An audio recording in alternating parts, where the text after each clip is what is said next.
Ya, salam Bapak Ibu dan saudaraku yang saya kasihi, kita akan masuk dalam ibadah renungan firman Tuhan, dan saya mengharapkan Bapak Ibu boleh mengikuti ibadah renungan firman Tuhan hari ini dari awal sampai selesai sehingga kita di dalamnya boleh dikuatkan. Waktu dan tempat saya persilakan kepada hambanya Bapak Pendeta Nathan Jurnawan STH MSI. Tuhan Yesus memberkati kita semua. Bapak Ibu yang saya kasihi, kita sudah mendengarkan pujian dan penyembahan. Saya percaya di rumah pun Anda mengikuti pujian dan penyembahan tersebut. Walaupun mungkin lagu-lagu ini banyak lagu yang baru, yang asing bagi kita, tapi kita bisa mengikuti semampu kita. Nah, kita akan mendengarkan firman Tuhan. Sebelumnya kita akan berdoa, mohon Tuhan Yesus pimpin kita. Mari kita tundukkan kepala kita akan berdoa. Tuhan dan Juru Selamat kami yang hidup, Yesus Kristus, Raja di atas segala raja, Tuhan di atas segala Tuhan. Terima kasih Engkau masih berikan kesempatan kepada kami untuk bersekutu dengan Engkau, untuk memuji Engkau, menyembah Engkau, dan juga yang paling penting adalah mendengarkan suara Engkau melalui kebenaran firman-Mu. Walaupun kami tidak bertatap muka secara langsung, walaupun kami dipisahkan oleh jarak karena situasi COVID, baik di dunia, khususnya di Indonesia, masih cukup tinggi. Bahkan jumlah yang terdampak secara positif makin hari makin bertambah banyak. Karena itu kami mengambil keputusan beribadah secara online. Dan kami percaya Tuhan kami tidak dibatasi oleh ruang dan waktu. Maka hari ini, saat ini, di tanggal 9 Agustus ini, kami bersekutu di dalam Engkau. Mohon Engkau berkenan menyertai setiap pribadi yang mendengarkan kebenaran firman Tuhan. Demikian doa permohonan kami yang kami alaskan di dalam nama Tuhan Yesus Kristus. Amin. Sidang jemaat yang terkasih, simpatisan dan juga para pemirsa dimanapun Anda berada di seluruh Indonesia, bahkan di luar negeri. Nah, hari ini saya katakan kita akan bahas satu topik, yaitu fokus pada Yesus Kristus, bukan pada masalahmu. Nah, hari ini masalah yang kita hadapi di seluruh dunia sama, yaitu menghadapi virus corona yang dikenal dengan COVID-19. COVID-19 ini berdampak sangat-sangat luas. Bukan hanya berdampak pada masalah kesehatan, orang yang tertular takut menghadapi kematian, sedangkan satu sisi yang kita hadapi lebih parah itu adalah krisis ekonomi. Bapak Ibu yang saya kasih, nah bagaimana kita menyikapi semuanya ini, kita akan kupas pada saat ini. Kita lihat gambar ini. Pertanyaan apologetik, artinya satu pertanyaan yang membutuhkan pemikiran, yang membutuhkan solusi, dan yang membutuhkan satu jawaban, yaitu apakah setelah percaya Tuhan Yesus dan Anda menjadi orang Kristen, semua masalah kesulitan yang kita hadapi selesai? Bagaimana menurut Bapak Ibu? Karena permasalahannya adalah sebagai orang Kristen, apakah sudah tidak akan mengalami sakit lagi, tidak akan mengalami kesulitan, penderitaan, kegagalan lagi? Coba Anda renungkan. Apakah semua itu tidak akan menimpa kita lagi? Menurut saya masih bisa terjadi. Banyak gereja atau hamba Tuhan menyampaikan satu doktrin yang menurut saya keliru, terutama mereka yang menganut teori kemakmuran ataupun yang menganut konsep hyper grace. Mereka mengatakan bahwa dengan kematian Yesus Kristus dan darahnya yang tertumpah di atas kayu salib di Bukit Golgota, semua masalah itu sudah selesai. Seperti yang dikatakan Tuhan Yesus dalam Yohanes 19 ayat yang ke-30, Yesus berkata, sudah selesai. Nah, banyak pendeta yang mengajarkan tentang teori-teori kemakmuran, yang mengajarkan tentang hypergrace, bahwa di dalam Yesus Kristus tidak ada masalah lagi, tidak ada kesulitan lagi, tidak ada sakit penyakit lagi. Engkau pasti diperkaya, masalah urusanmu pasti selesai. Betulkah doktrin seperti ini? Seakan-akan setelah kita percaya Yesus, maka kita akan menjadi manusia sakti, menjadi Superman, menjadi Superwoman. Apakah doktrin seperti ini sesuai dengan prinsip-prinsip Alkitab? Bahkan ada pendeta yang cukup nekat mengatakan bahwa Tuhan Yesus sudah memberikan garansi yang sakit pasti sembuh, yang buta akan melihat, yang lumpuh akan berjalan, yang miskin akan diperkaya, dan lain sebagainya. Dengan kata lain, setelah engkau menjadi orang Kristen, semua masalahmu selesai, semua masalah jadi beres, engkau tinggal menikmati kasih karunia Tuhan, karena Tuhan yang engkau sembah adalah Tuhan di atas segala, Tuhan yang sanggup dan mampu mengatasi masalah kesulitan apapun yang engkau alami. Itu seringkali kita dengar. Karena itulah khotbah-khotbah yang demikian itu memang kelihatan menarik. Banyak orang suka sekali karena memberikan janji-janji yang luar biasa, janji-janji sorgawi. Tapi betulkah Alkitab mengajarkan seperti itu? Satu sisi kelihatan betul, oke? Tapi di sisi lain ada hal yang harus koreksi lagi. Karena ketika kita menyampaikan ke firman Tuhan harus ada keseimbangan. Saya sama sekali tidak meragukan kuasa dari Tuhan Yesus.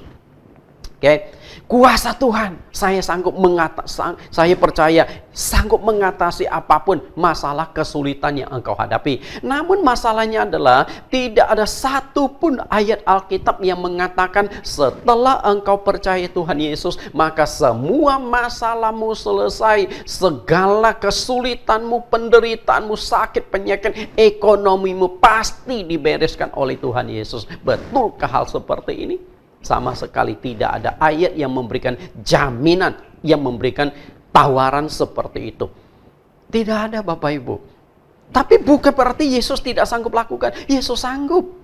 Karena itulah kadang-kadang ketika kita memberitakan Injil, jangan sampai kita mempromosikan seperti ini secara overdosis tanpa diimbangi masalah kesulitan yang tetap masih bisa kita hadapi. Jika dengan percaya Tuhan Yesus, semua masalahmu selesai, kesulitan penderitaanmu, ekonomimu akan dibereskan oleh Tuhan, agama lain tidak akan laku lagi.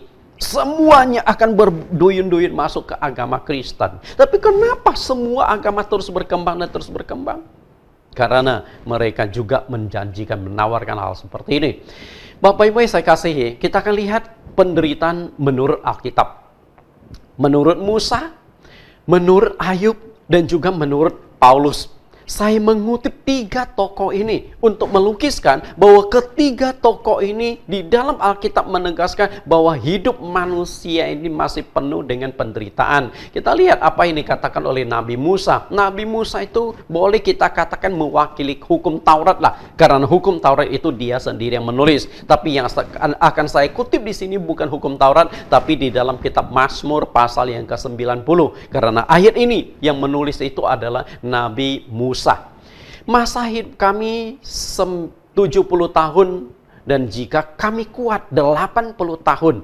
Dan kebanggaannya adalah kesukaran dan penderitaan sebab berlalunya buru-buru dan kami melayang lenyap. Di Mazmur 90 ayat yang ke-10 dengan sangat jelas dan sangat tegas, Nabi Musa katakan masa hidup 70 kalau kuat 80 tahun. Dan selama 70 sampai 80 tahun, apakah yang paling menonjol dalam kehidupan manusia?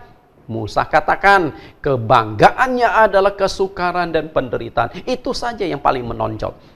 Selain itu, berlalunya buru-buru, artinya waktu begitu cepat berlalu, sehari demi sehari, dan tanpa terasa oleh kita renungkan COVID-19 muncul di bulan Januari, dan hari ini kita sudah memasuki bulan Agustus, sudah setengah tahun lebih berlalu begitu cepat.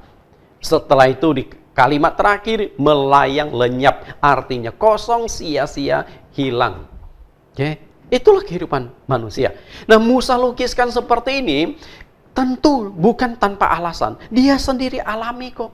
Ketika bangsa Israel, waktu Musa lahir, mereka itu ada di dalam kuasa Firaun. Mereka ada di bawah tekanan dari Firaun. Mereka dijajah oleh bangsa Mesir. Begitu dia lahir, mereka hidup di dalam satu kondisi yang sangat menyedihkan. Firaun memberikan satu perintah, dan perintah ini juga berdampak pada Musa yang baru dilahirkan. Firaun mengatakan bahwa setiap anak laki-laki yang lahir dari bangsa Ibrani harus dilemparkan ke dalam sungai Nil. Sungai Nil ini banyak dihuni oleh buaya. Dengan kata lain, buaya-buaya yang diberikan umpan, diberikan makanan bayi-bayi itu adalah semacam sesajian, semacam penyembahan dari bangsa Mesir kepada dewa mereka. Karena buaya adalah salah satu dewa yang menghuni di sungai Nil yang dipercaya oleh orang-orang Mesir itu. Bayangkan, Musa begitu lahir, dia sudah harus mengalami satu kondisi yang begitu kejam dan menyakitkan. Dimasukkan ke dalam sebuah keranjang, lalu dihanyutkan ke dalam sungai, dan saat itu adalah saat yang sangat menentukan hidup dan matinya Musa. Seandainya keranjang itu terbalik, seandainya keranjang itu bocor, meninggallah Musa masuk ke dalam sungai Nil. Atau ketika keranjang yang lagi hanyut itu diketahui oleh buaya dan dimakan oleh buaya, habislah, tamatlah riwayat Musa, dan kita tidak akan melihat dan tidak akan membaca hukum Taurat lagi. Bapak Ibu yang saya kasih, itulah satu kondisi yang terjadi. Musa hidup dalam kondisi yang demikian, dan Tuhan pun mengakui penderitaan yang dialami oleh bangsa Israel ketika mereka hidup di tanah Mesir. Mereka mengalami tekanan-tekanan yang sangat berat. Kita lihat di dalam Keluaran pasal 3 ayat yang ke-7 sampai ayat 9. Dan Tuhan berfirman, "Aku telah memperhatikan dengan sungguh kesengsaraan umatku di tanah Mesir, dan aku telah mendengar seruan mereka yang disebabkan oleh pengerah-pengerah mereka. Ya, aku mengetahui penderitaan mereka. Sebab itu aku telah turun untuk melepaskan mereka dari tangan orang Mesir dan menuntun mereka keluar dari negeri itu ke suatu negeri yang baik dan luas, suatu negeri yang berlimpah susu dan madunya, ke tempat orang Kanan, orang Het, orang Amori, orang Feris, orang Hewi, dan orang Yebus. Sekarang seruan orang Israel telah sampai kepadaku, juga telah kulihat betapa kerasnya orang Mesir menindas mereka." Ayat 10, "Jadi sekarang pergilah, aku mengutus engkau kepada Firaun untuk membawa umatku orang Israel keluar dari Mesir." Yang berkata adalah Tuhan sendiri. Tuhan berkata, "Aku telah melihat, aku telah mendengar kesengsaraan yang dialami oleh bangsa Israel, umat pilihanku." Artinya ini penderitaan secara massal. Satu negara di bawah penjajahan, satu negara disiksa, satu negara di bawah tekanan. Karena itulah yang namanya penderitaan tersebut adalah sesuatu hal yang terjadi. Umat pilihan Tuhan pun mengalami penderitaan kok. Karena itu, bagaimana kita menyangkal satu fakta, setelah percaya Tuhan, penderitaan itu sebenarnya masih ada dan masih terjadi. Lalu yang kedua adalah Ayub. Ayub ini saya kutip karena saya ingin memberikan satu penjelasan. Ayub mewakili orang yang baik, orang yang benar, orang yang diperkenan oleh Tuhan. Allah memuji Ayub sebagai orang yang baik, seorang yang saleh, yang pernah hidup di muka bumi. Kita lihat bagaimana pujian Tuhan kepada Ayub. Ayub pasal 1 ayat 7, "Maka bertanyalah Tuhan kepada iblis, dari mana engkau? Lalu jawab iblis kepada Tuhan, dari perjalanan mengelilingi dan menjelajah bumi. Lalu bertanyalah Tuhan kepada iblis, apakah engkau memperhatikan hambaku Ayub? Sebab tiada seorang pun di bumi seperti dia, yang demikian saleh dan jujur, yang takut akan Allah dan menjauhi kejahatan." Kita lihat pujian Tuhan. Apakah Tuhan memuji Ayub berlebihan? Tidak. Yang namanya pujian dari Tuhan itu sangat-sangat objektif, bukan subjektif.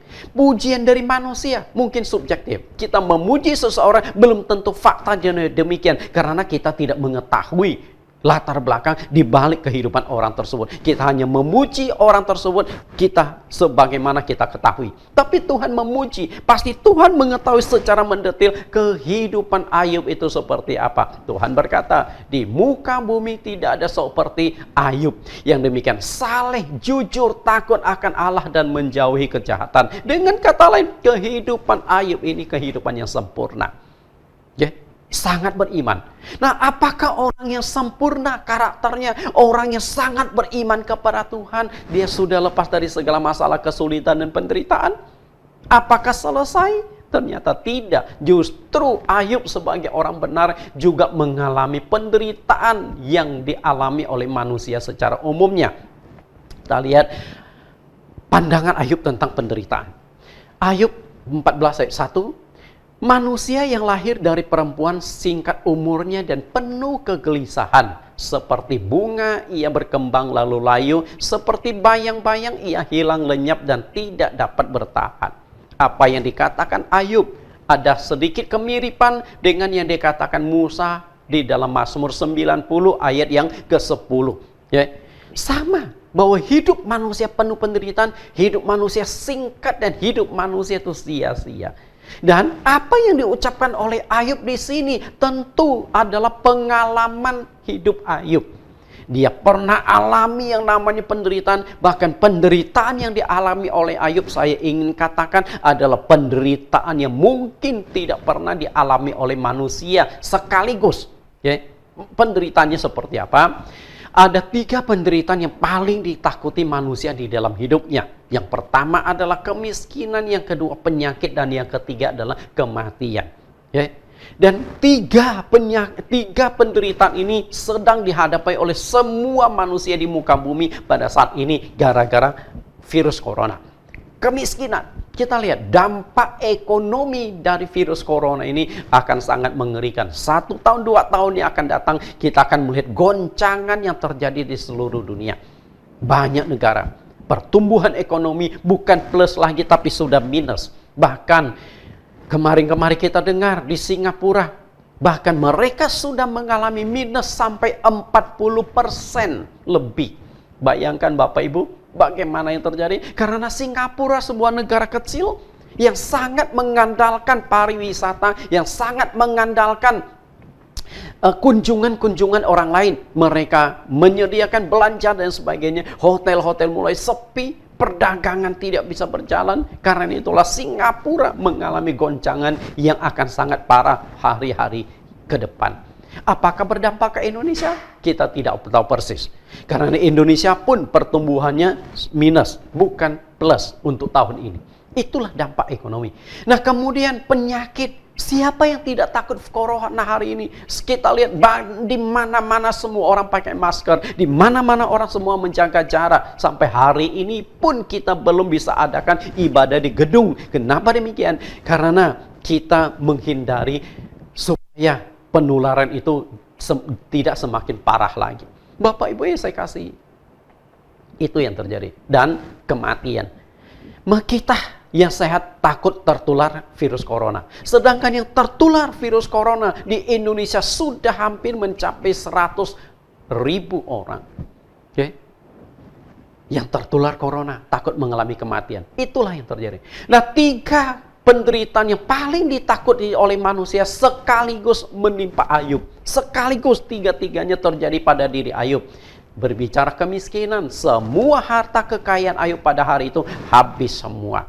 Dia memiliki banyak sekali hewan dan semua hewannya habis semua. Ada yang terbakar oleh api, api turun dari langit membakar semua, habis semua hewan dia. Ada yang direbut oleh tentara, oleh penjahat dan lain sebagainya. Selain itu, Ayub juga ditimpa oleh penyakit yang mungkin hari ini kita sebut dengan penyakit kanker kulit yang begitu ganas. Dari kepala sampai ke kaki, Ayub dipenuhi dengan borok, bernanah, bau, dan gatalnya minta ampun. Sampai 10 jari Ayub pun tidak kuat lagi menggaruk, dia menggunakan beling. Bapak Ibu yang saya kasih, kita lihat kondisi Ayub. Dan yang paling menyakitkan adalah 10 orang anak Ayub mati semua dalam 1 hari. Ketika anak-anaknya sedang mengadakan satu jamuan, satu pesta di rumah, tiba-tiba angin yang begitu kencang berhembus, sehingga rumah di mana anak-anak Ayub berkumpul itu roboh seketika. 10 anak, tidak ada satu pun yang berhasil meloloskan diri. Kita lihat, kemiskinan, penyakit, dan kematian sekaligus menimpa Ayub. Apakah Ayub orang jahat? Apakah Ayub kurang beriman? Bukankah dia orang baik yang Tuhan sudah puji, demikian saleh, jujur, takut akan Allah, dan selalu menjauhi kejahatan. Namun orang benar pun ternyata masih bisa mengalami penderitaan. Jadi bukan satu jawaban bahwa percaya Yesus, masalahmu selesai. Dan kemudian yang 3, menurut Paulus. Nah, Paulus ini mewakili orang Kristen. Kenapa saya ambil tokoh yang bernama Paulus? Karena dia paling banyak menulis kitab Perjanjian Baru. Hampir sebagian besar kitab Perjanjian Baru ditulis oleh Rasul Paulus. Dan dia adalah seorang rasul. Bagaimana penjelasan Paulus tentang doktrin setelah percaya Yesus? Kisah Rasul 14 ayat 21-22. Paulus dan Barnabas memberitakan Injil di kota itu dan memperoleh banyak murid. Lalu kembalilah mereka ke Listra, Ikonium, dan Antioquia. 22. Di tempat itu mereka menguatkan hati murid-murid itu dan menasihati mereka supaya mereka bertekun di dalam iman. Dan mengatakan bahwa untuk masuk ke dalam kerajaan Allah, kita harus mengalami banyak sengsara. Perhatikan, ini doktrin Paulus. Ini yang dikatakan oleh Paulus. Saudara yang saya kasihi, perhatikan kalimat yang saya cetak. Saya ganti huruf merah dan di garis bawah. Bahwa untuk masuk ke dalam kerajaan Allah, kita harus mengalami banyak sengsara. Bukan hanya sengsara, tapi Paulus katakan banyak sengsara. Kalau begitu, bagaimana teori yang diajarkan oleh pendeta yang menganut teori kemakmuran dan sebagainya, bahwa setelah percaya Tuhan Yesus, masalahmu selesai, kesulitanmu teratasi, segala sakit penyakitmu disembuhkan, masalah ekonomimu akan diatasi oleh Tuhan, engkau akan diperkaya. Di mana? Kontradiksi sekali dengan apa yang diajarkan oleh rasul-rasul, yang diajarkan oleh Rasul Paulus. Karena itu saya ingin katakan kepada Bapak Ibu, bahwa setelah menjadi Kristen, kita masih akan mengalami penderitaan. Karena itu yang namanya penderitaan itu akan dialami oleh semua orang tanpa membedakan apakah engkau orang Kristen, apakah engkau non-Kristen. Okay. Tujuan kita percaya Tuhan, tujuan kita beragama, bukan berarti setelah percaya Tuhan, masalahmu selesai dan masalahmu beres. Karena tidak ada bukti ayat Alkitab yang mengatakan bahwa setelah engkau menjadi orang Kristen, Anda bebas dari segala masalah, kesulitan, penderitaan, dan kemiskinan. Tidak ada ayat yang seperti itu. Okay. Mungkin Anda akan berkata, kalau begitu, ngapain saya percaya Tuhan? Okay. Untuk apa saya percaya Yesus? Bukankah Yesus sanggup melakukan? Tadi saya sudah katakan, saya tidak meragukan kuasa Tuhan sama sekali. 100% saya percaya Yesus sanggup, Yesus bisa mengatasi masalah kesulitan, penderitaan, dan kemiskinan yang kita alami. Yang menjadi persoalannya adalah ketika kita menjadi Kristen atau setelah kita menjadi umat Kristen, ada solusi jalan keluar melalui Yesus Kristus. Dan solusi jalan keluar yang kita hadapi hanya ada satu cara, fokuslah pada Yesus, bukan fokus pada masalah kesulitan yang kita alami. Artinya, setelah kita Kristen masih bisa mengalami masalah kesulitan dan penderitaan. Cuman cara pandang kita terhadap masalah kesulitan dan penderitaan sudah berbeda sebelum dengan sesudah kita Kristen. Okay? Selain itu, di dalam Yesus Kristus memang ada solusi, ada jalan keluar. Kita lihat Matius 11 ayat 28 sampai 30. Matius 11 ayat 28, marilah kepadaku semua yang letih lesu dan berbeban berat. Aku akan memberi kelegaan kepadamu, pikulah kuk yang kupasang dan belajarlah padaku. Karena aku lemah lembut dan rendah hati dan jiwamu akan mendapat ketenangan. Sebab kuk yang kupasang itu enak dan bebanku pun ringan. Perhatikan di sini Bapak Ibu, Yesus berkata, marilah kepadaku. Artinya, Tuhan tahu bahwa manusia itu mengalami berbagai macam masalah, kesulitan, dan penderitaan. Yesus katakan, yang letih lesu dan berbeban berat. Apa yang membuat engkau letih lesu? Apa yang membuat engkau menghadapi beban yang berat? Karena masalah kesulitan, penderitaan, dan juga masalah ekonomi. Itu membuat kita letih lesu dan berbeban berat. Apalagi saat menghadapi masalah COVID. Tapi Tuhan berkata, mari datang kepada Dia.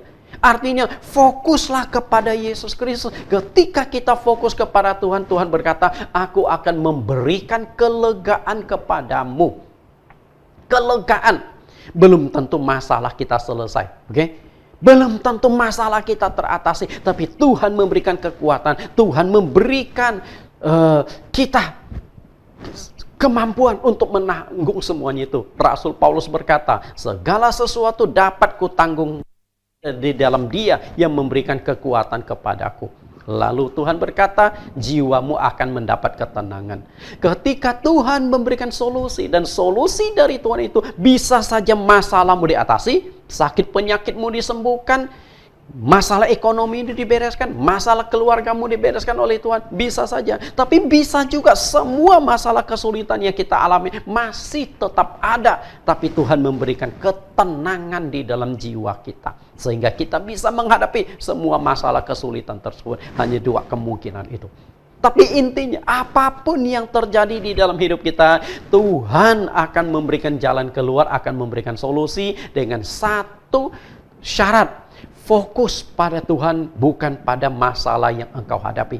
Ketika engkau fokusnya kepada Tuhan, maka masalahmu akan menjadi kecil. Tapi ketika engkau fokusnya kepada masalahmu, masalah kesulitan penderitaanmu akan semakin besar, semakin besar. Karena itu, jangan salah fokus. Bapak Ibu yang saya kasihi, ketika di dalam hidup kita, kesalahan yang kita lakukan adalah kita sering kali menghadapi masalah, kesulitan, kemiskinan. Fokusnya bukan pada Yesus Kristus, tapi kita fokusnya pada diri kita sendiri. Jika engkau mau mengubah fokus, maka masalahmu pasti selesai. Karena ada solusi, ada jalan keluar di dalam Yesus Kristus. Bapak Ibu yang saya kasihi di dalam Tuhan. Karena itu, fokus pada Yesus, bukan pada masalah yang engkau hadapi. Saya akan berikan dua contoh peristiwa di dalam Alkitab. Orang yang awalnya bukan fokus pada Yesus, dia menghadapi masalah kesulitan, tapi begitu dia fokus kepada Tuhan, masalah kesulitannya teratasi. Yang pertama adalah kisah tentang Yesus berjalan di atas air yang dicatatkan di Matius pasal 14 ayat 22 sampai 33. Dan kasus yang kedua adalah kisah perempuan yang mengalami pendarahan selama 12 tahun yang dicatatkan di Markus 5 ayat 24 sampai 34. Kita akan coba analisa kedua kasus tersebut, kedua peristiwa ini. Di Matius pasal yang ke-14 ayat 22 sampai 33 menceritakan tentang murid-murid Yesus yang sedang diamuk angin sakal di tengah danau di tengah malam. Saat itu jam 3 subuh. Kita akan lihat bagaimana reaksi mereka pada saat itu. Jelas mereka sangat ketakutan menghadapi badai angin, ombak yang mengamuk. Dan kita perlu tahu, murid-murid Tuhan Yesus ini orang yang sudah sangat pengalaman berbicara tentang dunia kelautan. Mereka sering kali ke danau, sering kali mencala ikan. Jadi yang namanya ombak, yang namanya angin sudah mereka alami. Sudah bukan hal yang baru lagi bagi mereka. Tapi saat itu mereka juga mengalami ketakutan. Ternyata pengalaman mereka sebagai seorang nelayan tidak menjamin mereka bisa tenang menghadapi berbagai macam masalah, kesulitan atau badai. Kenapa demikian? Karena fokus mereka adalah masalah. Kita coba lihat ayatnya. Apalagi ketakutan mereka itu semakin menjadi-jadi ketika jam 3 subuh mereka melihat ada satu sosok yang dari jauh sedang berjalan menghampiri perahu mereka. Bayangan mereka seperti apa? Mereka kira itu adalah hantu. Kita lihat Matius 14 ayat 25. Kira-kira jam 3 malam datanglah Yesus kepada mereka berjalan di atas air. Bayangkan, belum pernah melihat seumur hidup. Mereka sudah sering kali ke danau untuk menjala ikan, siang maupun malam. Tapi baru kali ini di jam 3 subuh mereka melihat ada satu sosok sedang berjalan di atas air, sedang mendekati mereka. Ketakutan itu semakin jadi. Ayat 26, ketika murid-muridnya melihat dia berjalan di atas air, mereka terkejut dan berseru, "Itu hantu!" Lalu berteriak-teriak karena takut. Ini yang mereka alami. Bapak Ibu yang saya kasihi, saya tidak tahu kalau Anda di posisi demikian, bagaimana reaksi Anda? Apa fokus perhatian dari murid-murid pada saat itu? Fokus mereka adalah yang pertama, angin. Karena angin saat itu sedang begitu kencang bertiup, dan angin yang kencang bertiup itu lalu menimbulkan ketakutan yang kedua, yaitu ombak. Ombak yang begitu tinggi. menghantam perahu yang mereka pakai. Dan yang ketiga, fokus mereka adalah hantu. Yesus Kristus yang berjalan di atas air, mereka pikir hantu karena mereka belum pernah melihat demikian, dan mereka juga tidak menyangka bahwa yang berjalan mendekati mereka itu adalah Yesus. Karena satu sisi jarak itu masih terlalu jauh, dan yang kedua mereka belum pernah melihat Yesus berjalan di atas air, dan yang ketiga saat itu malam hari jam 3 subuh, dan yang namanya di danau tentu tidak ada pelita. Zaman dulu nggak ada listrik, Bapak Ibu. Sehingga sosok yang begitu gelap berjalan mendekati perahu mereka ketakutan. Bapak Ibu yang saya kasihi, fokus semua murid pada saat itu adalah masalah. Dan inilah yang membuat mereka ketakutan. Yang inilah yang membuat mereka histeris. Demikian pula hari ini. Ketika kita menghadapi COVID-19,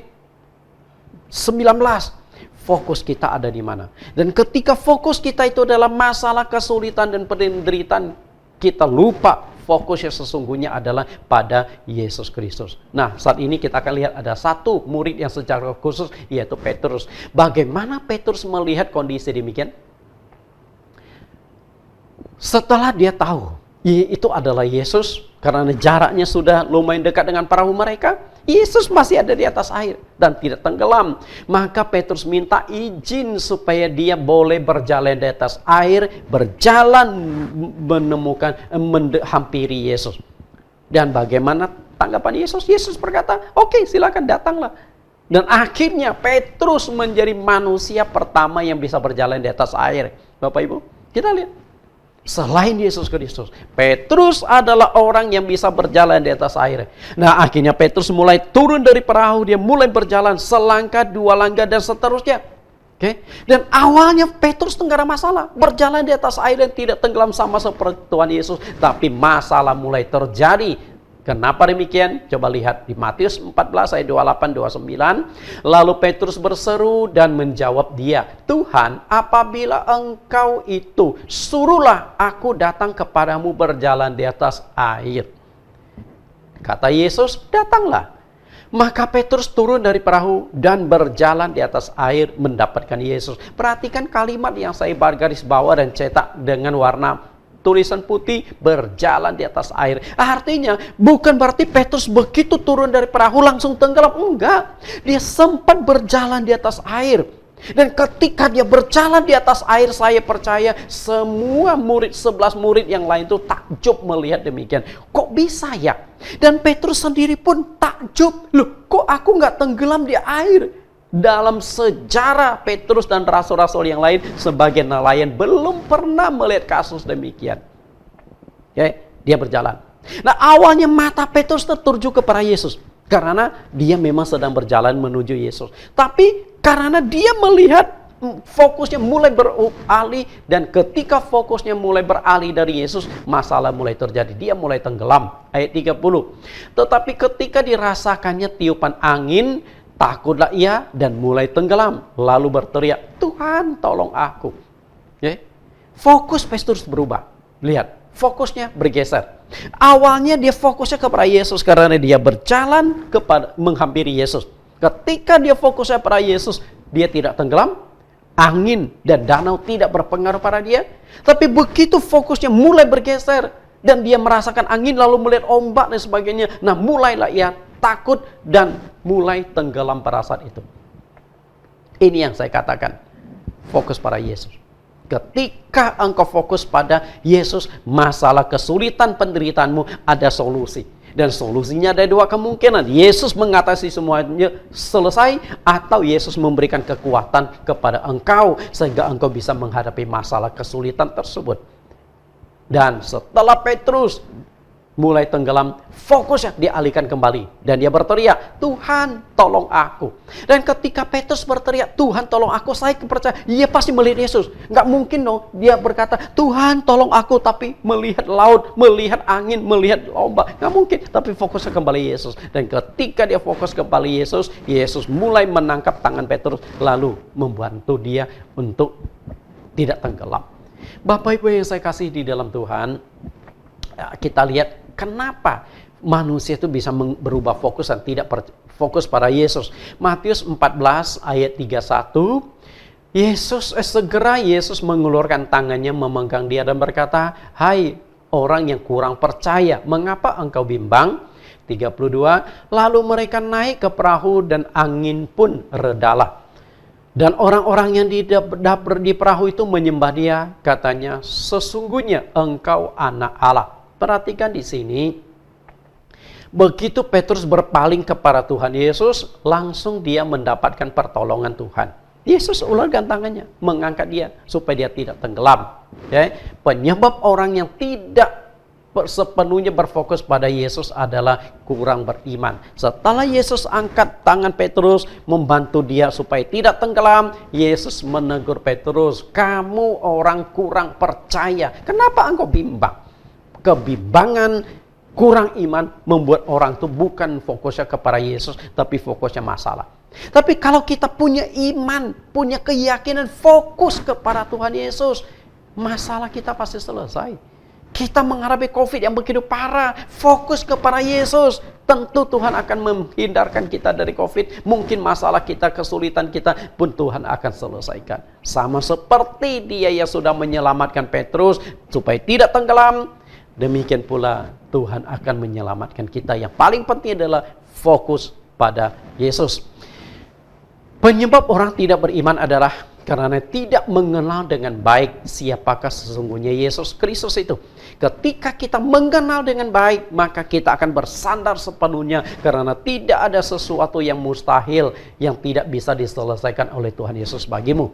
Lalu kasus yang kedua adalah kisah tentang perempuan yang mengalami pendarahan selama 12 tahun yang dicatatkan di Markus pasal 5 ayat 24 sampai 34. Kita akan baca di Markus 5 ayat 25. Adalah di situ seorang perempuan yang sudah 12 tahun lamanya menderita pendarahan. Ia telah berulang-ulang diobati oleh berbagai tabib sehingga telah dihabiskannya semua yang ada padanya. Namun sama sekali tidak ada faedahnya, malahan sebaliknya keadaannya semakin memburuk. Kita lihat, saat itu dia belum mengenal Tuhan. Dan fokus dia adalah kesembuhan penyakitnya. Bagaimana supaya kesembuhan penyakitnya bisa teratasi? Dia cari tabib di mana-mana. Berobat satu tempat ke tempat lain. Dan yang namanya pengobatan tentu memerlukan dana, sehingga banyak sekali dana yang dia miliki habis untuk pengobatan dia, tapi bukan sembuh. Keadaannya makin memburuk, artinya pendarahannya tetap terjadi. Bayangkan 12 tahun loh mengalami pendarahan.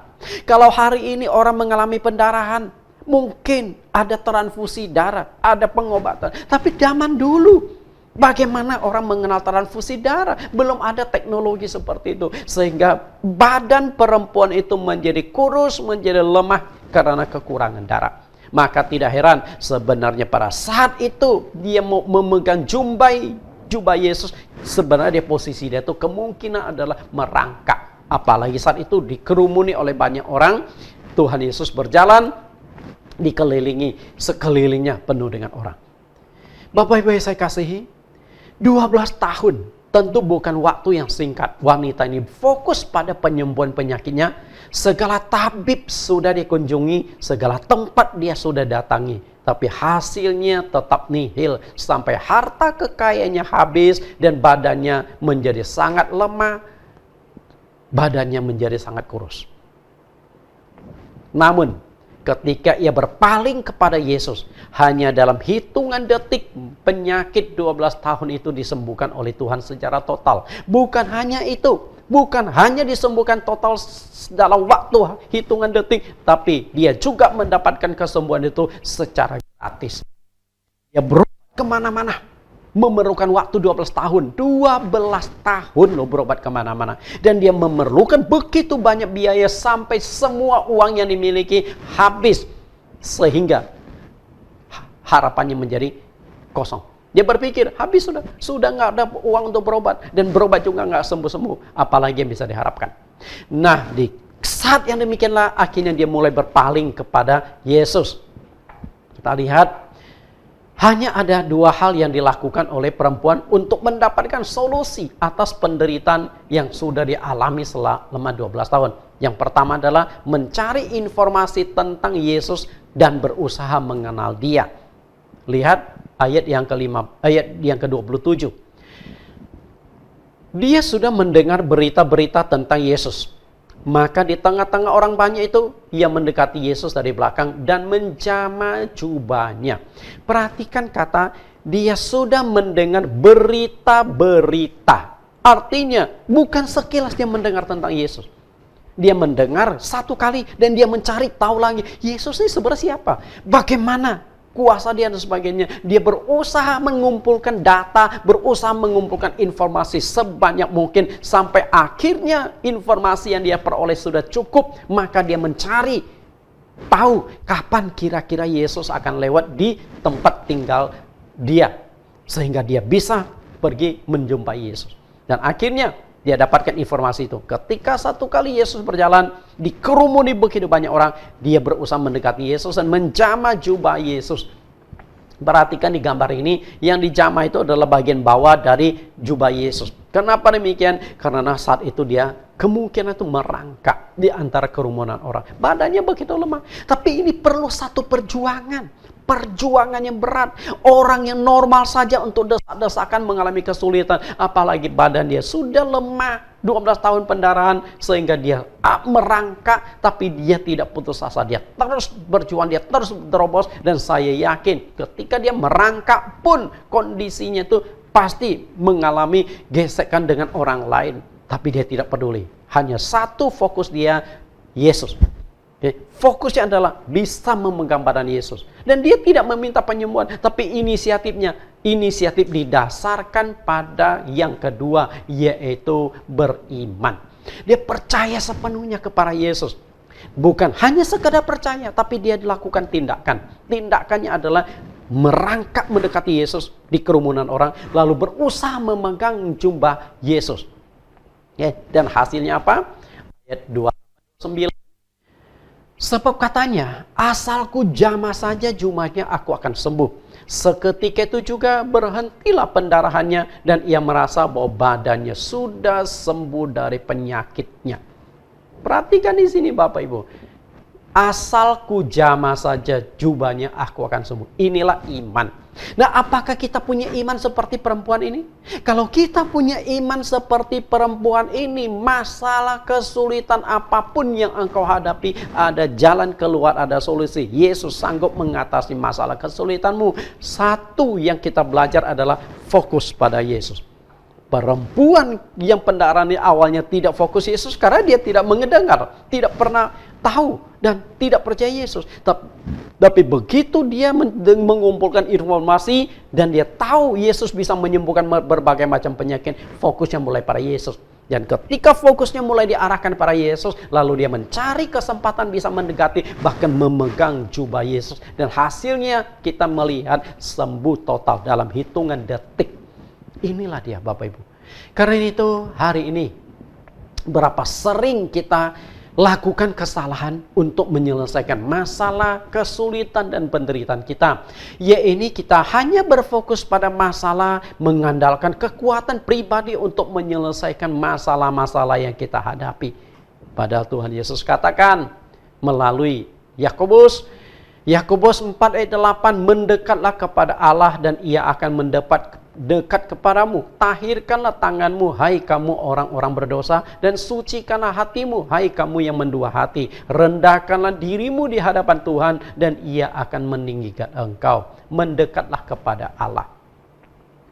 Tadi saya sudah buka ayatnya di Matius pasal 28, pasal 11 ayat 28 sampai 30. Yesus berkata, marilah kepadaku semua yang letih lesu. Dan di ayat ini bersama, mendekatlah kepada Allah. Artinya yang punya masalah, kesulitan, penderitaan, dekat kepada Tuhan. Mulailah fokusnya kepada Tuhan. Dan ketika kita mau datang kepada Tuhan, kita sucikan hati kita, hidup kita, kita perbaharui. Dan rendahkan dirimu di hadapan Tuhan. Akui kita ini lemah. Akui kita tidak sanggup mengatasi masalah kesulitan kita. Dan dia akan meninggikan kamu. Artinya dia akan angkat engkau. Seperti Tuhan Yesus angkat Petrus yang hampir tenggelam itu. Tuhan pun akan angkat engkau. Masalah beban kesulitanmu akan diselesaikan oleh Tuhan. Percayalah, hanya dengan satu cara, fokus pada Tuhan. Karena ada solusi.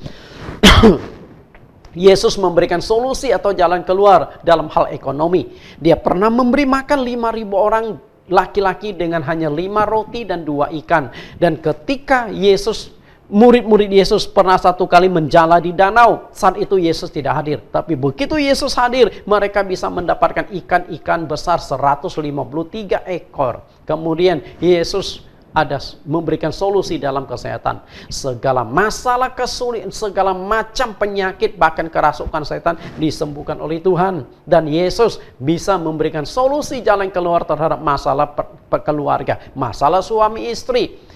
Karena Yesus hadir dalam pernikahan di Kana dan dia pernah mengubah air menjadi anggur ketika mereka kehabisan anggur. Artinya Yesus peduli pernikahanmu, Yesus ingin tolong masalah kesulitan di dalam pernikahanmu. Lalu yang paling penting adalah ada solusi tentang keselamatan. Yesus adalah satu-satunya juru selamat dunia yang diutus oleh Allah Bapa di sorga.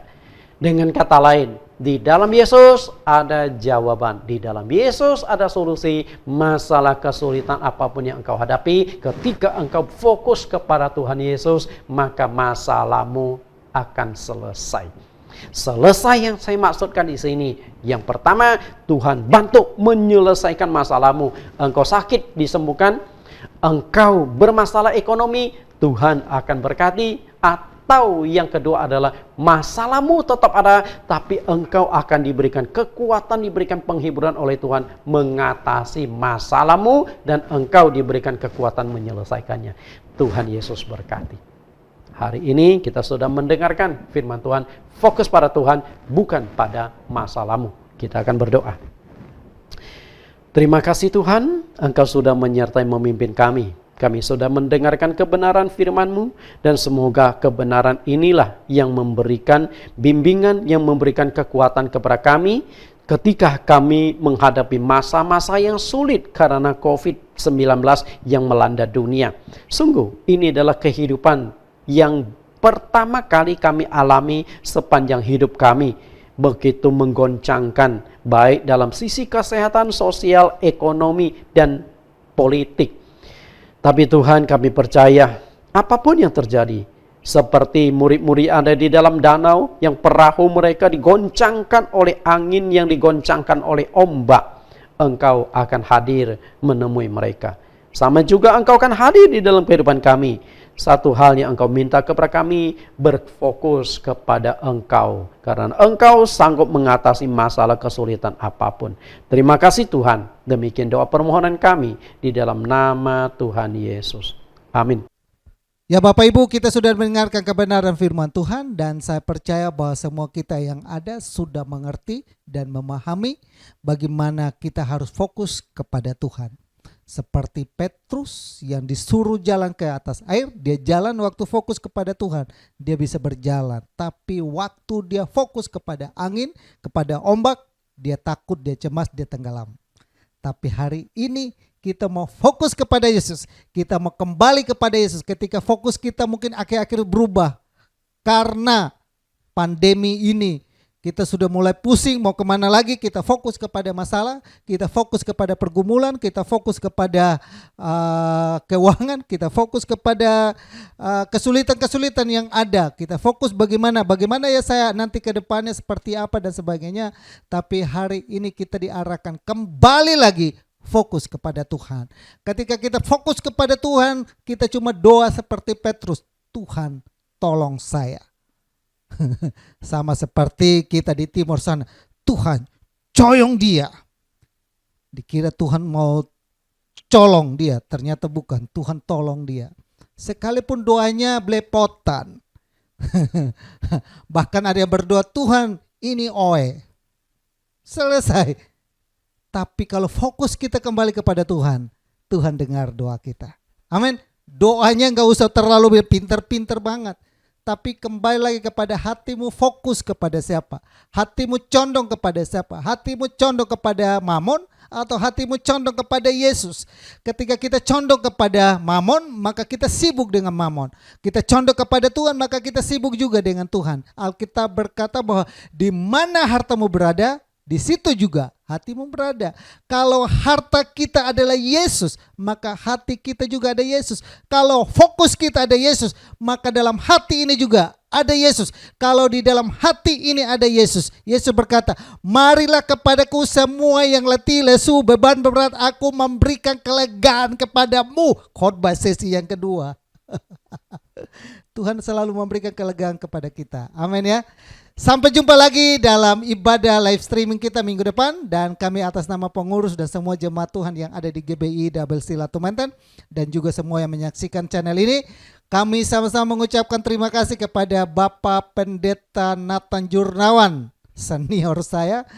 Untuk kebenaran firman Tuhan yang hari ini kami boleh diingatkan, kami boleh dikembalikan untuk fokus kepada Tuhan. Terima kasih Bapak, Tuhan memberkati pelayanan Bapak dan keluarga. Bapak Ibu kita yang dikasihi, kita akan akhiri ibadah kita. Buat Bapak Ibu yang mau memberi persembahan, silakan Bapak Ibu mentransfer ke nomor rekening yang sudah ditertera di running text yang ada. Dan kita akan akhiri dengan doa. Bapa kami dalam surga, dalam nama Tuhan Yesus, kami bersyukur dan kami berterima kasih buat kebaikan Tuhan, kemurahan Tuhan, kedahsyatan Tuhan, kehebatan Tuhan dalam kehidupan ini.